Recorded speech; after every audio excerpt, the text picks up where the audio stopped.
Hello children, I'm Shipra Tiwari from New Ujala Foundation. Today we are going to study about water cycle.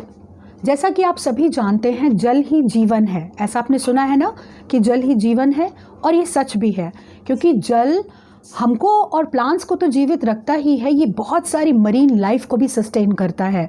समुद्र में रहने वाले जीव जंतु, मछलियाँ, ऑक्टोपस, टर्टल्स और तमाम तरह के पानी में रहने वाले जीव जल पर ही निर्भर हैं। तो आज हम पृथ्वी पर होने वाली इस फिनोमेना वाटर साइकिल के बारे में पढ़ेंगे, जो एक इम्पॉर्टेंट एस्पेक्ट है for all of you to know. First let me tell you something about water. What is water? Water is the basic element of nature. Apart from air and sunlight, it is the basic element of nature. It is very important element. Now the main source of life on earth is water. लोग जिंदा हैं, plants जिंदा हैं, समुद्री जीव जिंदा हैं, हम लोग जिंदा हैं किससे? पानी से, air से, sunlight से. Because of these three elements, we are surviving on this planet. Now talking about the area covered by water on earth.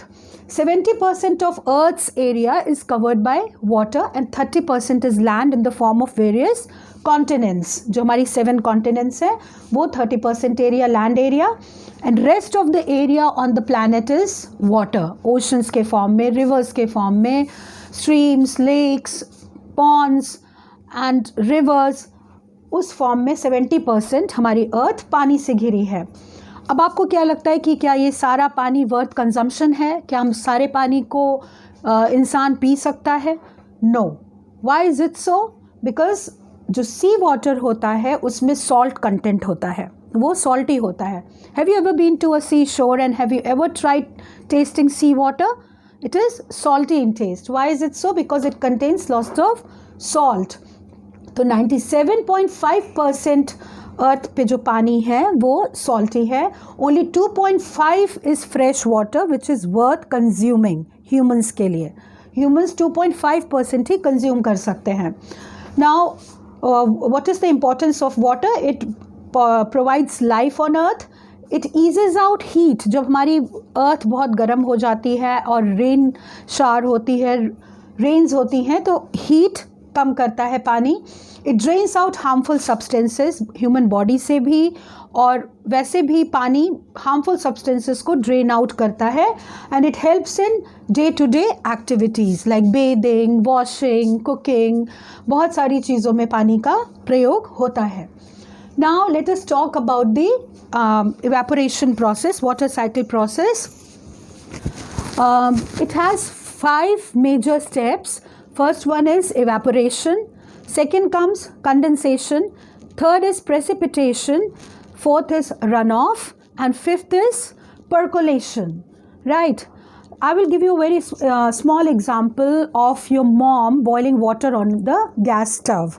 क्या होता है जब मम्मी किसी भगोने में पानी उबालती हैं गैस पे, तो आपने देखा होगा भाप उठता है. And what if you cover that pot with the lid? अगर आप उस पर एक ढक्कन लगा दोगे तो क्या होगा? वो पूरा वेपर आपके ढक्कन पे जमा हो जाएगा. अब जब आप ढक्कन हटाओगे, थोड़ा पानी कूल होगा, तो क्या होगा? वाटर ड्रॉपलेट्स गिरेंगी. राइट? तो ये पूरी प्रोसेस आप वहाँ समझ सकते हो. इवेपोरेशन, कंडेंसेशन, प्रेसिपिटेशन, ये आप भगोने में ही समझ जाओ. जब मम्मी पानी बॉईल करती है, वही प्रोसेस सेम हमारे वाटर साइकिल में भी होती है. इवेपोरेशन कहाँ पे स्टार्ट होता है? जब सनलाइट की हीट से अर्थ पे वाटर बॉडी से पानी इवेपोरेट होता है, गर्म होकर भाप बन के ऊपर उड़ता है और एटमॉस्फेयर में जाता है. तो जैसे जैसे वो ऊपर जाता है भाप, उसकी कूलिंग प्रोसेस स्टार्ट हो जाती है. जब कूलिंग प्रोसेस स्टार्ट होती है तो क्या होता है? जो वेपर था वो ड्रॉपलेट फॉर्म में चेंज होने लगता है, fog and droplets, and it starts forming clouds. Right? तो ये हमारा जो स्टेप था पहला कि वेपर उठा, इवेपोरेशन वाला प्रोसेस हुआ, ये हीटिंग है. Heating of the water in the pot by mom, है ना. फिर वेपर उठा, वेपर उठ के ऊपर गया, कूलिंग हुई, मतलब ढक्कन में भाप ऊपर जमा हो गया. राइट? अब जब पानी ठंडा हो जाएगा, हम ढक्कन हटाएंगे तो वो टपकेगा। The same thing happens here.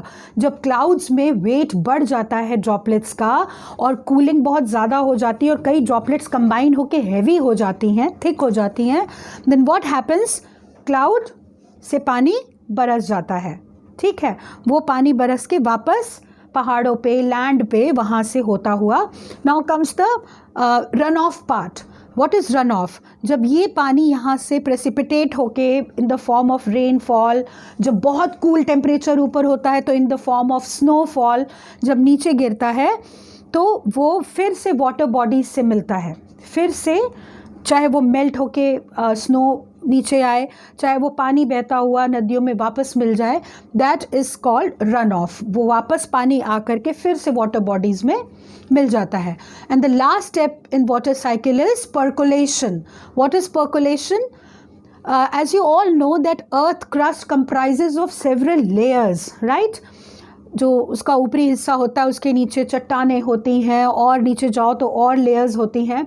अब ये जो पानी बरसता है ये सिर्फ वाटर बॉडीज़ में नहीं मिलता, कुछ पानी ज़मीन भी अब्जॉर्ब करती है, हमारी पृथ्वी भी अब्जॉर्ब कर लेती है, जो नीचे अंडरग्राउंड वाटर के रूप में उपस्थित रहता है। वाटर टेबल, जहाँ अच्छी रेनफॉल होती है वहाँ की वाटर टेबल आपने देखा होगा कि वहाँ पे अगर आप बोरिंग करिए या वेल खोदिए, कुआं खोदिए तो आपको पानी जल्दी मिल जाता है।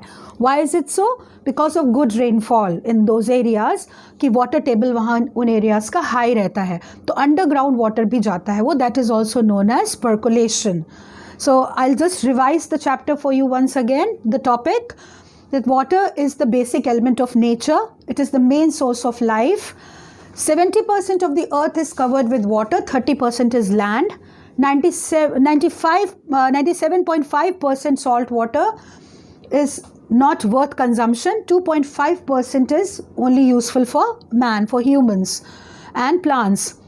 And water provides life, and essential activities of our lives depend on water.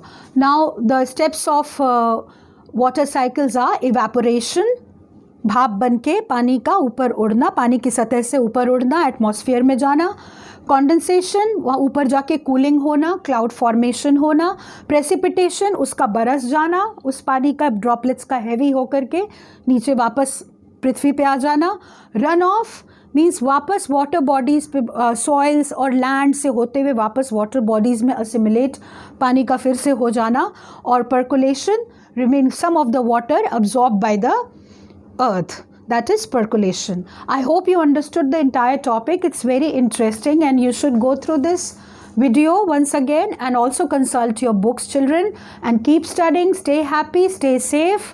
Bye bye, see you in the next session. Bye.